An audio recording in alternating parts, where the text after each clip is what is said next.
Well, it's fun to be with you all and to share this history with you. I have had so much fun with this story and learning so much about Pud Diggs, and I hope that you will learn something new today. How many of you know the story as somewhat of Pud Diggs, or Pud? Yeah, most of you, a lot of you. How many do not know anything about him? Oh, good. Good. Well, that'll be fun. All right. Well, this is one of those stories. I got really interested in crime stories, I have to confess. When we were working on the bicentennial, I just really went down rabbit holes. And so this is one of them that just, the more I read about him, the more I wanted to know about him, because he was pretty notorious. But it's interesting how these stories, when you have someone that was as notorious as he was, the story does get passed down generation to generation, but it also gets enhanced as it gets passed along. And so what I'm going to share today is as much fact as I can share, is that I know to be factual. We have to rely a good bit on the original newspaper records that were available, that are available from that era. So I will share with you what I know that I found records of versus, like military records versus newspaper records. So we'll get underway.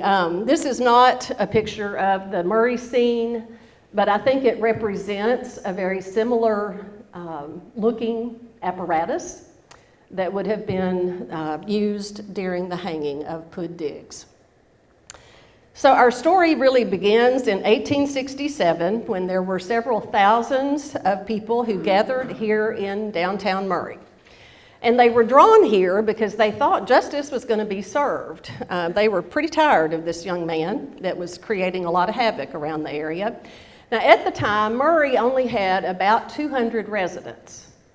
So it's a pretty small place. And there were around 9,000 people in the county. And that's based on the 1860, it's an 1860 to 1870 number, because this happened in 1867. So I looked at both decades to see, and that number 200 and 9,000 is, right in the kind of the middle there. So this was to be, as far as we know, the only legal hanging that ever occurred in Calloway. Now, again, we don't have records from that era that are readily available, so as far as we know, this is the only public legal hanging that occurred. And what was supposed to have been sort of an orderly procedure got a little chaotic, and we're going to hear about that as we go along. But at the center of all the excitement is this fella named William Franklin Pud Diggs, or Pud, P-U-D. And he was notorious enough that the few records that I did find seemingly supported the legends that had been handed down by relatives and by family members. Now, on Ancestry.com, a lady named Ruth Dinkins had posted this photograph of Pud. Which way do y'all think it should be said? Pud. All right. Nope. Okay. All right. So this fine-looking young man was a Methodist preacher's kid from Henry County, Tennessee. And he started out as an honorable Confederate soldier who kind of went another way and became a ruthless murderer. Now, I was not able to find out really how his name Pud came about. What I did find was in the South, it's a shortened version of pudding. And you know how we say it here in the South is pudding, okay? So it's all, used as a term of affection or endearment, and so perhaps this was just a family nickname for him.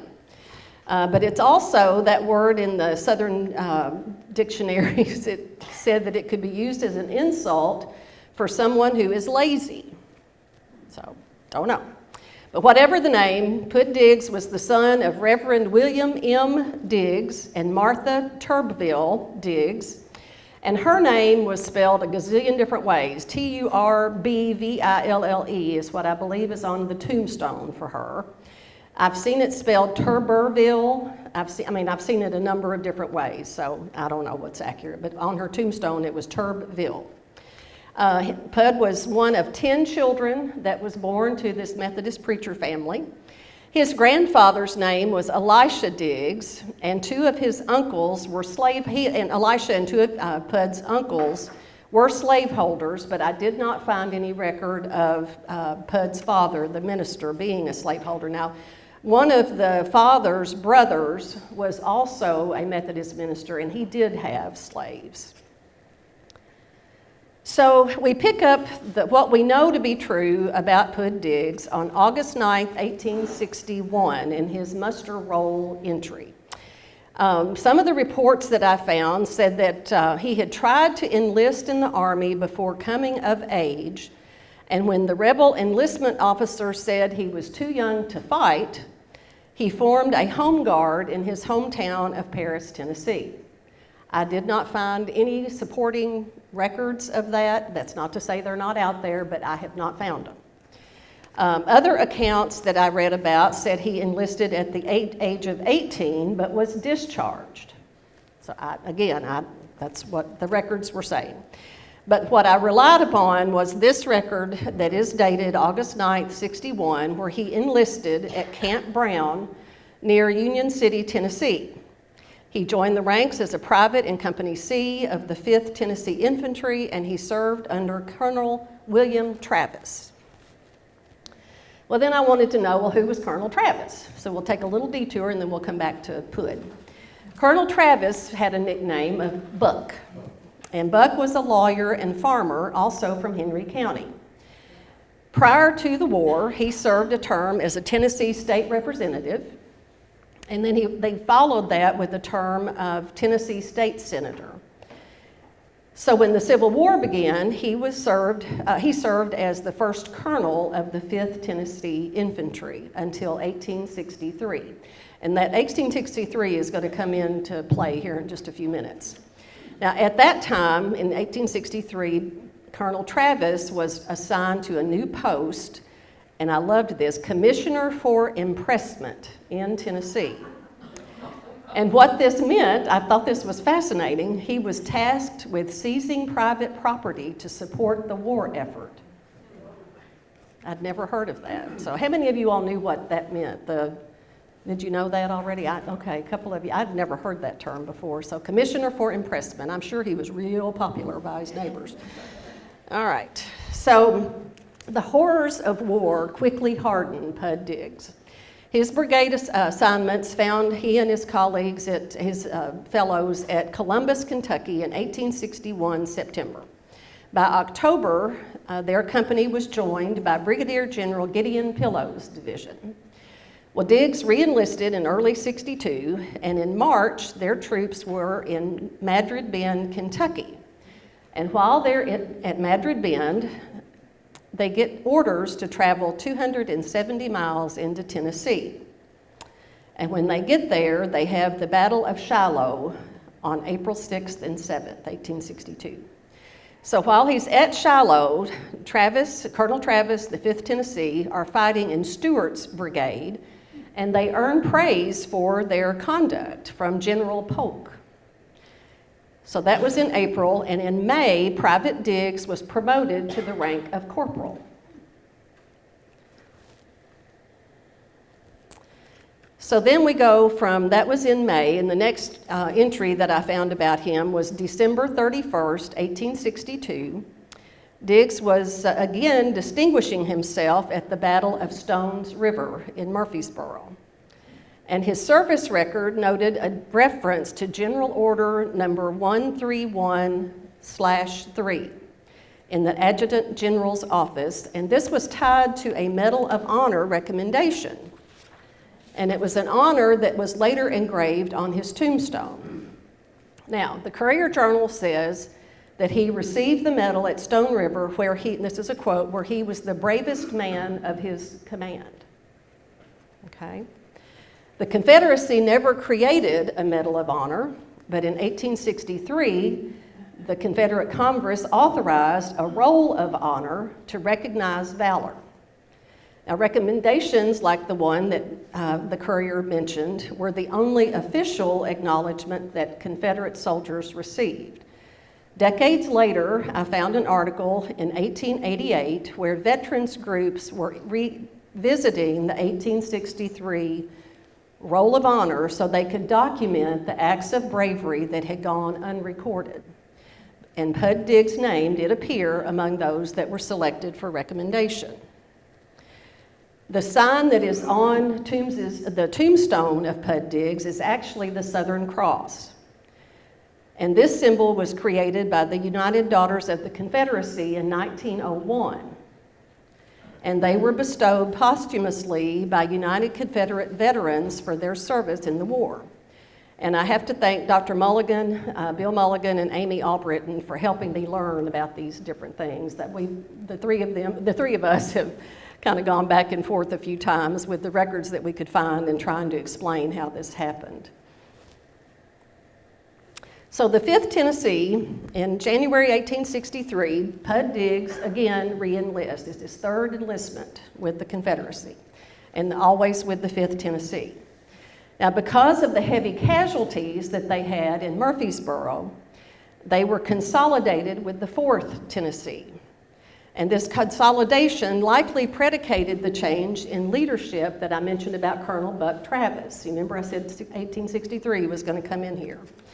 So he moves into a new position, and that was in January, it looks like, that they did that. So we begin to see some things take a turn. So now I'm going to take a little detour from Pud Diggs, and I want to introduce you to a man named Captain Bruce Phillips of F Company of the 14th Regiment, Tennessee Volunteers.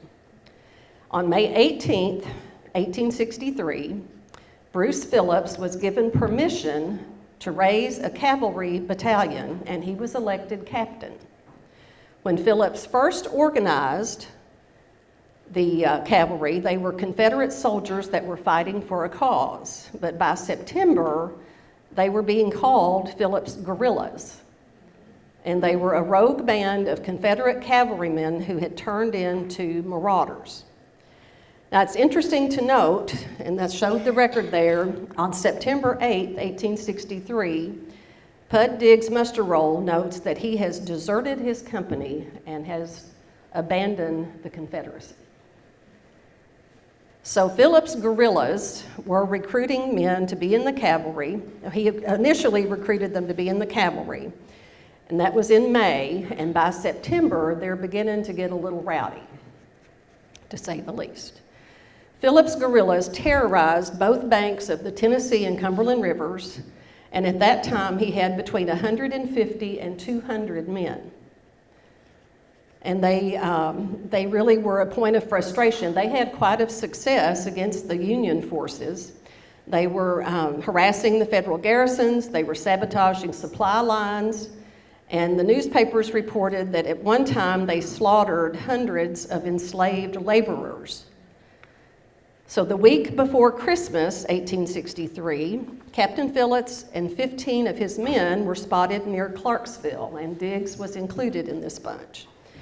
The federal forces had sent 56 Union men out to try to capture them or, to kill them or whatever. But Phillips' men learned about it and ambushed, killing 17 of the Union men. Now, a Georgia newspaper at the time hailed Bruce Phillips as a new cavalry star who has been dashing at the Yankees in Tennessee with considerable effect. So there were Confederate forces that felt like he was doing what he was called to do, okay? So by spring of 1864, the gang had become a little more daring, and they fired, one of the reports said they fired 50 shots at the steamer Nanny, which was laden with government supplies, but no one on board was harmed, and the boat reached Clarksville safely. Now, this photo is not the Nanny, it is a replica of what it would have looked like, but I thought it would be helpful to see what they were shooting at. This is also not a picture of the carnage from Phillips, but again, it shows what it probably would have looked like. In September of '64 was the next time I found word of Phillips and Diggs. 6 federal soldiers were captured near Johnsonville, Tennessee. Diggs and his comrades dragged the men to the outskirts of Paris and executed them in cold blood. Then, in what the paper would call a grotesque display, they stripped the corpses, donned the blood-soaked uniforms, and as the reporter wrote of this atrocity said, mounted and armed, they galloped through town like spirits of death, shouting threats to anyone who would dare speak against them. But it was their next horrific deeds that would seal Diggs's fate. So I'm going to take another detour and tell you about Edward Gwynn. Diggs was part of a small party that descended upon the home of Edward Gwynn, who was a respected and wealthy citizen. In fact, Edward Gwynn was the first county clerk of Calloway County, Tennessee. Sort of like our Mr. Kerr, that was our first county clerk. This was Edwin Gwynn for Calloway County. The elderly Gwynn, at this time I'm sure was retired, was bound, and his captors burned his feet and ears, pressed him with hot irons like those used to brand cattle, all in a relentless effort to make him disclose where his money was hidden. They were successful and took $1,500 from him, and there was another victim by the name of Frank Thomas who was also robbed of $300 more. Now, I never could figure out if Thomas was at the same home with Gwynn or if they were neighbors. I couldn't discern the difference, but both were written up that way. Oh, and that's what else I was going to mention, that I was stunned that I was able to find a picture of his house, and it is still standing, supposedly, today. I'm sorry, could y'all see around me? I didn't realize I was standing in front of it. All right, so these stories were not about battlefield glory, but of sudden violence and midnight raids on unsuspecting people, just people living in their homes. Now, some people in their day might have considered some of their actions as a legitimate part of the Confederacy. But Captain Bruce Phillips, Corporal Pud Diggs, and other gang members were not really considered patriotic. They were feared and despised on both sides, both Union and Confederate. General Nathan B. Forrest and the Union General Ulysses S. Grant took steps on both sides to try to end their marauding. Theirs were not acts of soldiers bound by honor or duty. They were the work of guerrillas, men who had no conscience and who generally showed no mercy to their victims. So in fact, Diggs was pretty boastful. We're going to learn about a little bit of that here in a sec. He claimed that he took more than 30 lives. That was reported by a family that were descendants of the family. I was not able to verify that number in any way, but it was reported that Diggs and a man named Henry Rose, along with several others, wore green uniforms and would claim to be Confederate cavalry. The Courier-Journal called Diggs, and this is a quote, "a desperado whose cruel and inhumane deeds will long be remembered." And remembered he was, and is. So this is a map of, or a couple of maps of the Newburgh area, and this shows where the gang was doing a lot of their meanness. The gang was once given a taste of their own meanness when they were bushwhacked here in Calloway County. A home guard formed because the citizens were fed up. They had really had enough. And so they came together and formed a home guard, and they lay in wait in the bushes near the riverbank at Newburgh. And when the guerrillas were swimming their horses across and approached the shore, they were shot down in ambush. So many of the guerrillas died that day that a special place referred to as Guerrilla Cemetery was established for their remains. And that cemetery was relocated to its current location when Newburgh was flooded by TVA, and the site is now under the waters of Kentucky Lake. Well, Pud, he was too shrewd for them that particular day, and he somehow escaped the carnage. Now, I want to go back and talk a little bit about Bruce Phillips. The story about the bushwhacking by the Home Guard, that was the last story I found that connected Bruce Phillips to Pud Diggs, okay? So I got to wondering about who was Bruce Phillips. I thought, well, maybe he died that day at Newburgh because there were so many that were killed. Well, I eventually found an obituary for Bruce Phillips, and then I got even more confused because the obituary did not sound at all like the man that had been reported as a murderous marauder. So I began to look about a little deeper, and I finally found what I was looking for. He did indeed survive the carnage at Newburgh, and when the war ended, he returned home to his home community in Tennessee, and he became a pilot of a steamboat, and he charted the waters of Tennessee and Mississippi rivers. Well, in 1868, he became bankrupt. I did read that. But oddly enough, that was the very same year that he married his wife, and her name was Eleanora Sullivan, and she was from Humphreys County, Tennessee. They went on and had 3 children, 2 of whom survived childhood.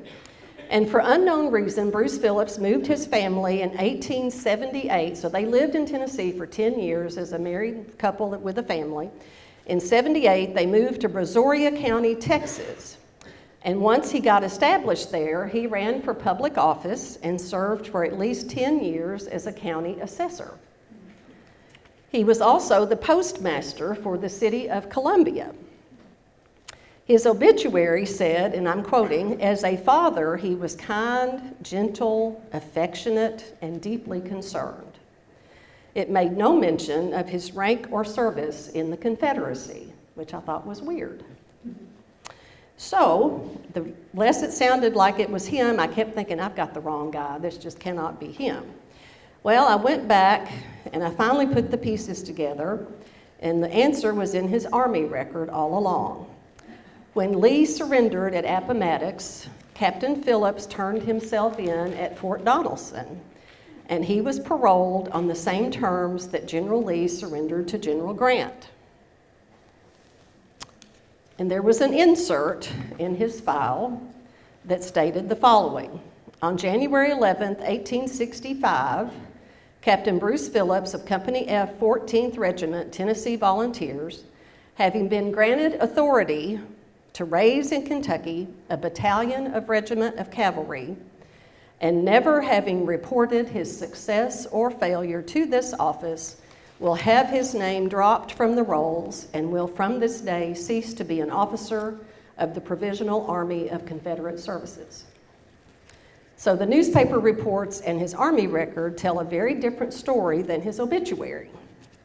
But back in those days, before social media, it was fairly easy to start over, and that's what Phillips did. And apparently he became an upstanding citizen and made a reputable name for himself in Texas. Sadly, Pud Diggs did not turn out quite that way.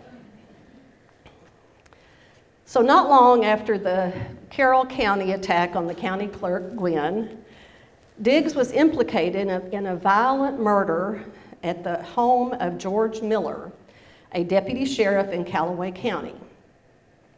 Diggs and the remnants of his gang supposedly rode to the home of the deputy, apparently seeking revenge. They summoned Miller to the door, and when he stepped outside, Diggs allegedly shot him on sight. Later, Diggs would claim that he denied that he pulled the trigger, stating that another gang member had fired the fatal shot. Well, Hazel resident and a descendant of the Diggs family named Sonny Parkhill, some of you all may remember Sonny, he added another layer to this story, claiming that someone else on their deathbed later confessed to killing Miller. And regardless, Pud's violence did not end there. Now, this was one of those stories that I could not find really any other record to substantiate it. But there was a George Miller that died. He's buried in Calloway County. And the family and the other records indicated that this was, in fact, true. And I believe the McHouston family, Jerry and his family, are related to the Parkhills, and Parkhill's wife was a McHouston. So there was another story that Sonny Parkhill recounted that's an even darker tale about Pud Diggs. He says that a Calloway County woman and her daughter, whose names I've never seen a name attributed to them, but they were both accused by Diggs of harboring Northern sympathizers. And he killed them both. And as he was riding away, a crying baby stopped him in his tracks. He turned back, approached the cradle, and shot the infant where it lay. Years later, he would say that it was the only killing he ever regretted. Now, Parkhill told another story of Diggs attempting to hang a shoemaker named Douglas. And he said that Douglas was one of Deputy Miller's neighbors. Diggs reportedly captured Douglas, tied a rope around his neck, and dragged him down a dirt road before tying him up to hang. And before Mr. Douglas died, someone did cut him down. Now, I was, again, not able to verify that story at all. I looked in the 1860 and 70 census records and found no Douglas family living anywhere close to the Millers. So, I don't know. But that was what Sonny Parkhill reported. Now, this is when it gets even more interesting. By the end of the Civil War, Diggs is a wanted man. He has created havoc everywhere he's been, and people are tired of him. On January 18th, 1866, about 6 miles east of Paris, Diggs met Deputy Sheriff of Henry County, Alexander P. Irwin, who had a writ for Diggs's arrest. Now, at the time that they encountered one another, both men were mounted on their horses. They stopped in the road. Both of them got off their horses. And Diggs knew that he was going to be arrested. And so before the sheriff could make any effort to pull his gun, Diggs shot him and killed him where he stood. When Irwin's body was picked up afterwards, it is said that his belt and revolvers were still in place, and his coat was buttoned closely around him. So now I want to stop and tell you another little rabbit trail, take another little rabbit trail. I like to have never figured out who this guy was. This is the difficulty of these old records. One newspaper reported the name of this deputy sheriff was Frederick Irwin, E-R-W-I-N.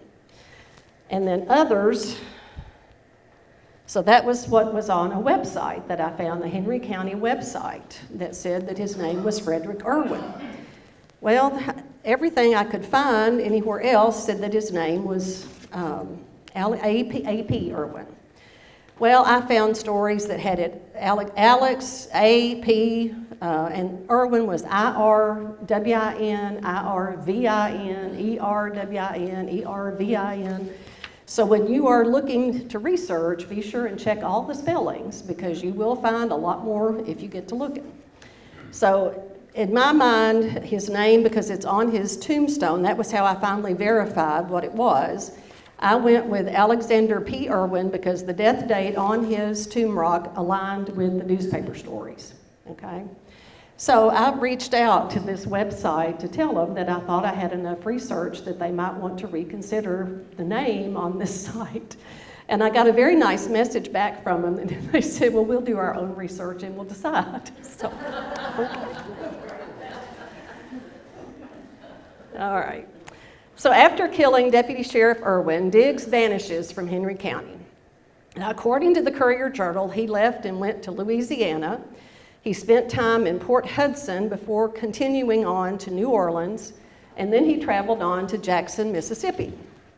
After several months of wandering, he comes back to Tennessee, and he was reportedly living in Shelbyville, Tennessee, with a man named Webb, W-E-B-B. The locals claimed he was attending school, which I thought was fascinating, trying to blend in with regular society. But when the law came looking, Diggs caught wind of it, and he slipped away once again. And this is a real opportunity for us to get an insight into Pud Diggs' personality. His ego eventually got the best of him, and he just could not leave it alone. So the newspapers, he ended up, you know that the law in Tennessee and Kentucky had, warrants out for his arrest. I didn't find any published wanted, posters or ads, but obviously they were all after him. November 16th, 1866, Diggs writes a handwritten message and turns it in to the Paris Intelligencer at Paris, Tennessee. And this letter gives his personality, it's defiant and totally unapologetic. He acknowledges the orders for his arrest, and he mocks their efforts to try to capture him. And I'm just going to read this, as this is a direct quote out of the newspaper from his letter. To the people of Henry and adjoining counties, your orders have been received here for my arrest. I am not surprised in the least, but they will do no good. I heard of them too soon for you to get a hold of me. I'm sorry you went to the trouble of sending here for me. I will come even without a guard. It was regarding the killing of the sheriff. It was all his fault. It was a surprise to me. I was very sorry I had to do it. I either had to do that or surrender to one man. And if I had not done that, the people would have cursed me for that. So he is killed, and I cannot bring him back to life. And if I could, I would not. There is no use grieving over spilt milk. The war is over, and if I cannot be let alone, I will buckle on my pistols and fight it out with you. If ever you order my arrest again, you had better get me. So the letter really leaves no doubt that he was a man of violence, totally unwilling to surrender. And though the law chased him across several counties and states, he remained at large, half legend and half nightmare. Now, I didn't find a lot of detail about how they traced him down, but in reading about some other murders, I was surprised how many people would go after people like this for rewards. And so I'm guessing, I could not prove it, but there had to have been a number of people, especially law people, that were after him. The citizens were growing tired of gang violence, and so despite his threats, Diggs was eventually tracked down, and this is how they got him. I thought this was great. He shipped his belongings to Nashville under an alias, the name of J.H. Horbon, H-O-R-B-O-N. The Bedford County Sheriff, Joe Thompson, somehow learned about Diggs's movements, and he alerted the Nashville City Marshal. So on the morning of December 2nd, 1866, Diggs was arrested at the Adams Express office while inquiring about his baggage. 3 officers had been laying in wait all night long, waiting for him. And once he was caught, Diggs was locked up in the Davidson County Jail until the next court session was to convene in Paris. So that was in, I didn't write that down, sorry. December 2nd, 66. Okay, so February, so he sits in jail from December until February. He applied for bail, but it was denied, so he was returned to jail in Nashville until the next court date. So for 7 long months, he sits in jail in Henry County. And on July 1867, he was transferred to Paris he sat in the jail at Nashville. And in July of 67, he was transferred to Paris. And of course, you know how hot it had to have been in the heat of summer. But if the law thought they had tamed the beast, they were sorely mistaken. When he was confined in Henry County, Diggs bided his time. He studied the guards, checked out their routines, noticed their weaknesses, and sure enough, like a fox slipping through a hen house, he vanished.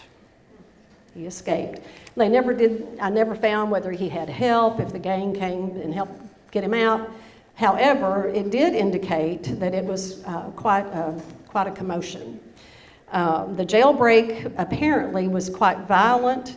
The newspapers first reported that Diggs had killed Sheriff John C. Porter during his escape. And I spent hours trying to find what happened to John C. Porter.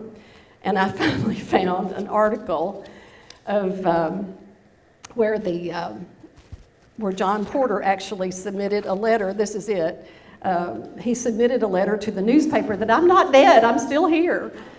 So that was really funny because I had spent several hours trying to track down his obituary to, see if I could find his grave and all this kind of stuff, but I survived.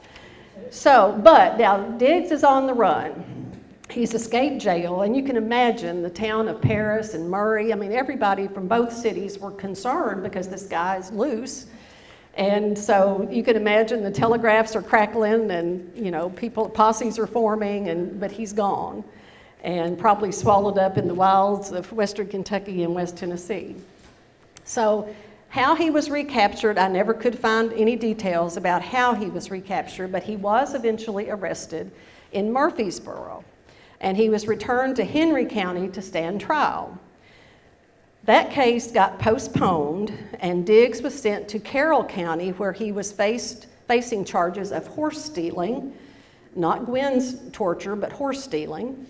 But before that trial could take place, Kentucky Governor Thomas Bramlett issued a requisition for Diggs, who had been indicted for murder in Calloway County for Deputy Sheriff George Miller. So Diggs was hauled off to Murray, where we can well imagine a number of guards were standing around with him. So given his reputation and the ease in which he had escaped the Henry County jail, when he got to Calloway, Diggs was chained to the floor of the jail while he awaited his appeals to a higher court. Now, the jailer at this time was John E. Churchill, the father of Horace, and the grandfather to J.H. Churchill. I loved how this was written. John Churchill was a man who, this is a quote, wholly without fear, as brave as Julius Caesar, tall and commanding in presence. That was I think it was the 1931 history, yeah. The way these reporters wrote this stuff is so exciting. So, all right. So once the legal formalities were satisfied, the trial in Calloway County moved quickly. Hickman County had recently appointed Circuit Judge Edward I. Bullock, and he was serving on the 1st District bench. The evidence was clear. Diggs had been part of a gang that had brutally murdered Calloway County Deputy Sheriff George Miller.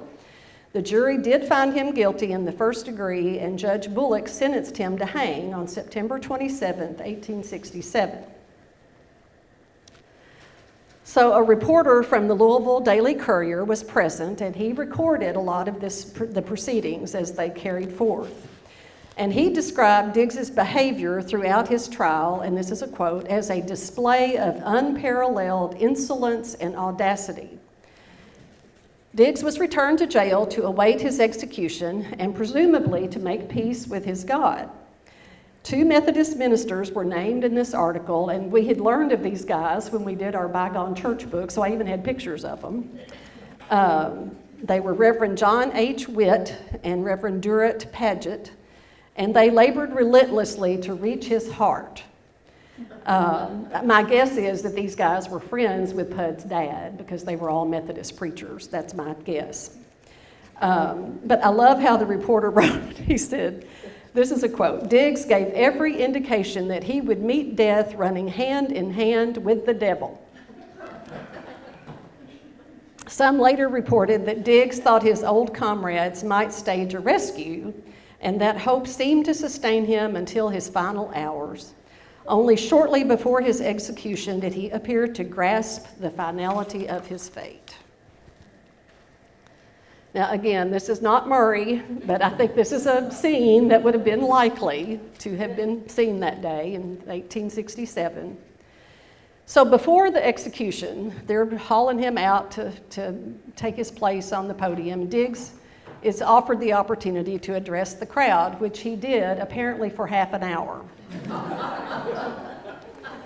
And the newspaper reporter says he spoke with emotion, he denied guilt for George Miller's murder, but he admitted that he had been present when it occurred. He claimed it was done against his wishes. He also warned the young men in the crowd against falling into bad company, saying that that's what had led him to the gallows. Now, as he was speaking, The sound of gunfire rang out in the distance. The crowd stirred in alarm, suspecting a last-minute rescue attempt, but Diggs remained calm because he thought his buddies were coming for him. Well, the excitement passed, and this is from the reporter of the Courier. Let's see. He gave his final farewell, and at 1 o'clock he was hanged. He was suspended by the neck between the heavens and the earth until he was dead, and his soul was launched into eternity. So while the newspaper account is quite detailed, interestingly enough, it did not provide all of the details of that day, which we have from other accounts. And my guess is, again, this is my guess, that the reporter probably had to leave immediately to telegraph his report back to Louisville, to the Courier-Journal, or whatever it was called at that time. So he didn't really get to see what happened next, but fortunate for us, there were 2 eyewitnesses that did see what happened. All right, so among the crowd watching the hanging that day was a 6-year-old boy from Coldwater here in Calloway County, just 5 miles north of Murray. And his name was Evatt Dumas Nix. And I learned about him when we were doing the bicentennial book. He was pretty notorious himself. Evatt was a son of Sheriff Joel Ferguson, and he was the nephew of Sheriff Ferguson, and the son of the deputy and both men escorted Diggs to the gallows that day. So Evatt Nix, at age 6, his dad and his uncle are up front with Mr. Diggs. And perhaps it was this, what he witnessed at this event, that caused him to have such an interest in law enforcement. But Evatt Nix became rather notorious himself. When he grew up, President Grover Cleveland granted him the position as the first U.S. Marshal over the Oklahoma Territory. And he is remembered for helping to bring the Dalton gang to justice, among more than 50,000 other arrests. So he himself had quite a record. He later recounted his memories of this day in his book called Oklahombres, the cover of which is shown there. And he described the scene of the day, explaining that a scaffold had been built in an open field near a stream, and the town square was alive with tension and curiosity. People came from miles around. Men, women, and children, both black and white, were drawn by the grim spectacle and the rumor that Diggs' old gang might attempt to rescue. So this is all from Nix. When Diggs appeared, shackled, grim, and flanked by guards, Sheriff Ferguson stood at the trap. The crowd fell silent. "Anything you want to say?" the sheriff asked. Diggs replied, "Yeah, plenty." And he launched into a speech, likely hoping to stall until he could be rescued. Suddenly, a gunshot rang out. Women screamed. Men rushed toward a tree nearby, only to scatter moments later in confusion. Then came the cry, "Look, the sheriff sprung the trap." Nix watched as Diggs dropped through the platform. The rope snapped taut and his body hung trembling. At that moment, Nix felt a burning sting behind his ear, then another jab in his backside. The crowd erupted in chaos. Nix's mother was running, calling for him. A man on a mule shouted, "Run for your life, it's hornets!" Nix ran and leapt a ditch and slipped on the wet bank, and the hornets attacked the entire crowd. Now, this story, believe it or not, was also written about by John McElrath Malone, who was an owner of the Murray Ledger.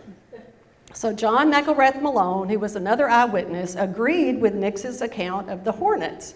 And he also recalled someone we heard about at the beginning of our meeting today, Ed Ryan.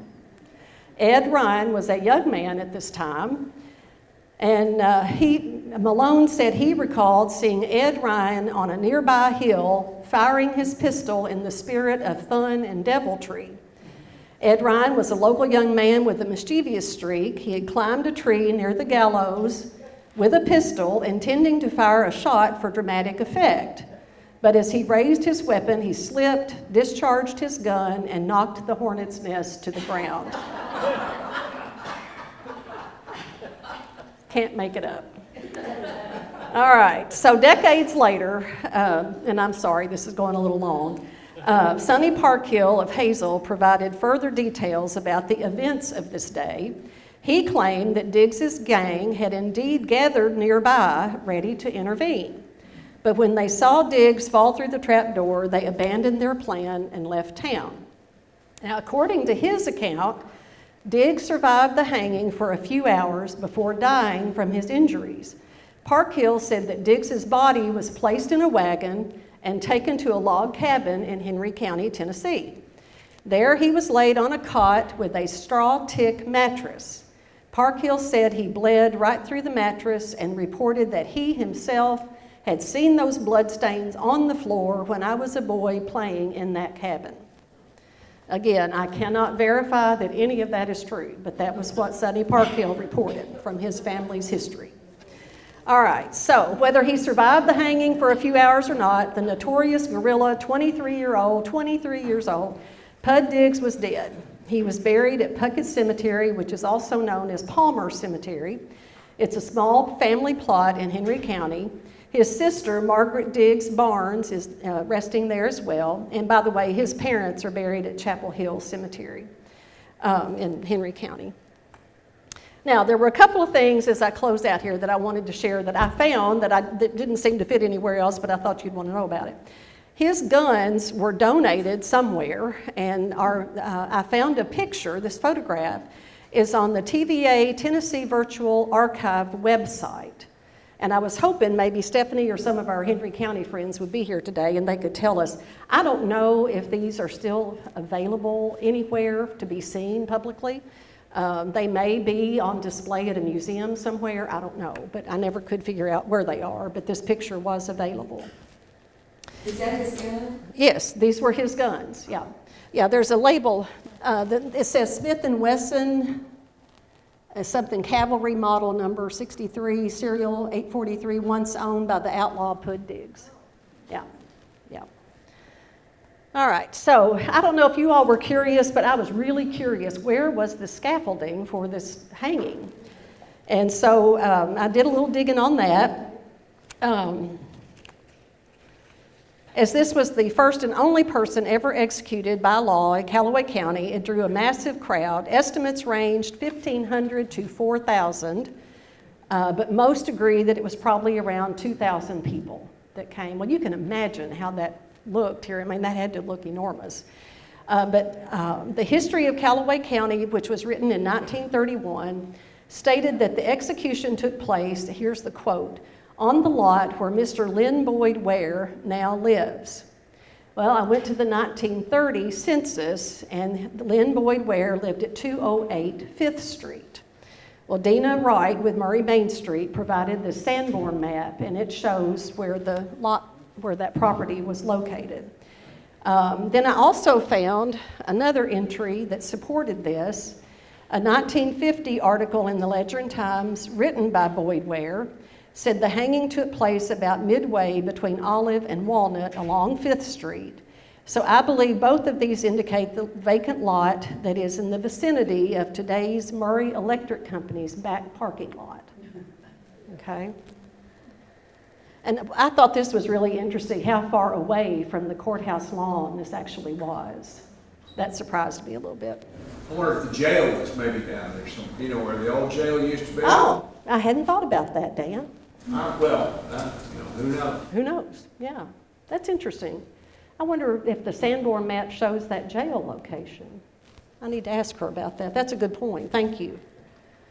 All right, so I think you might agree that the hanging of Pud Diggs was almost as memorable as the atrocities that he committed. But no doubt the citizens of Calloway County felt justice was served that day.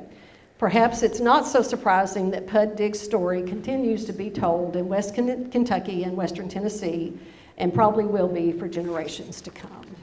So with that, I'll try to answer any questions that you have.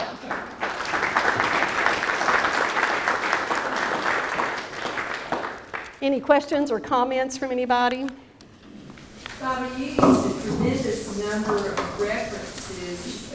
I was not expecting to have you cite so much. What were some of the most useful references that you would recommend for other people? I would say the newspaper, well, newspapers have, of course, the exciting reading. They were really well written. The history itself I found through our, the early historic records. The 1885 history, the 1931 history, I mean, they all sort of repeat each other, but those records. Yeah, well, Digital Commons, you can actually do those from Digital Commons online, but yes, the originals are there too. And then newspapers, I use the Digital Commons for the Murray and local papers, but also newspapers.com. And I probably have, I don't know, 10, 15,000 words about this murder.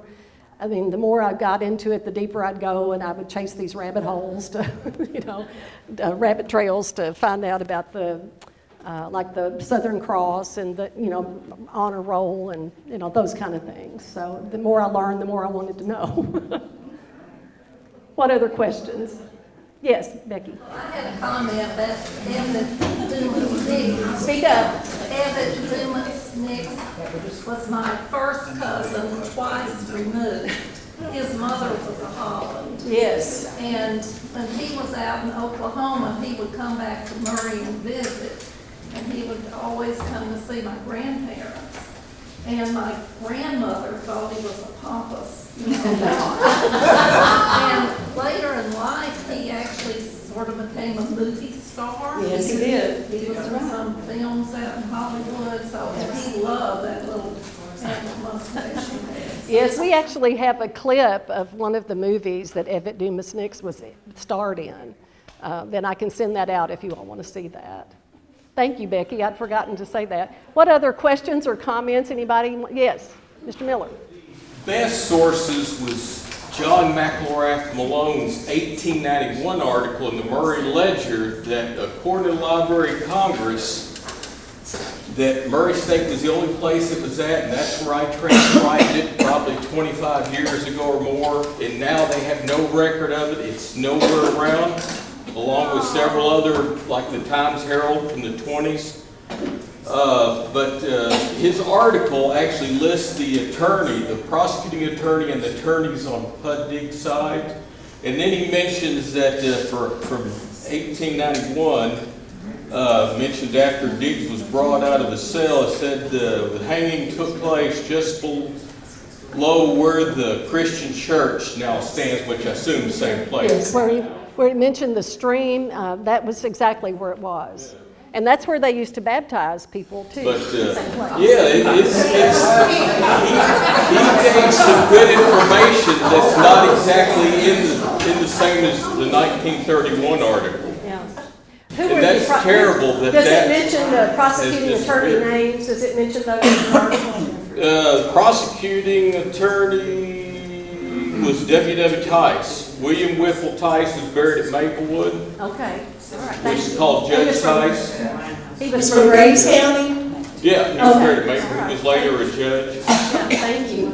But, and the actual thing that the Confederate War Department came up with, the award for just the enlisted people, which was after battles that considered that the Confederates won, like Chickamauga also, some of our local ones, which I think Randy knows some of those too, and Company C-33rd.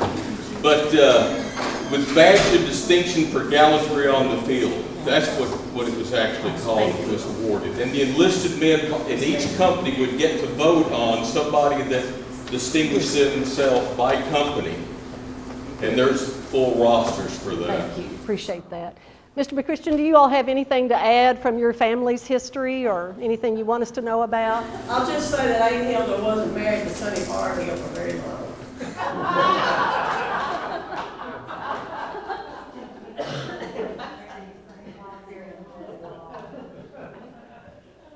Any other comments or questions?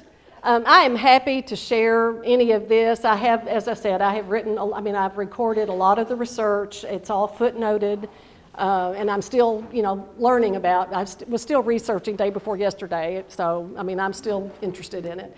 But if you would like a copy, just please email me and let me know, and I'll be glad to send you this art, what I did today. Or yes.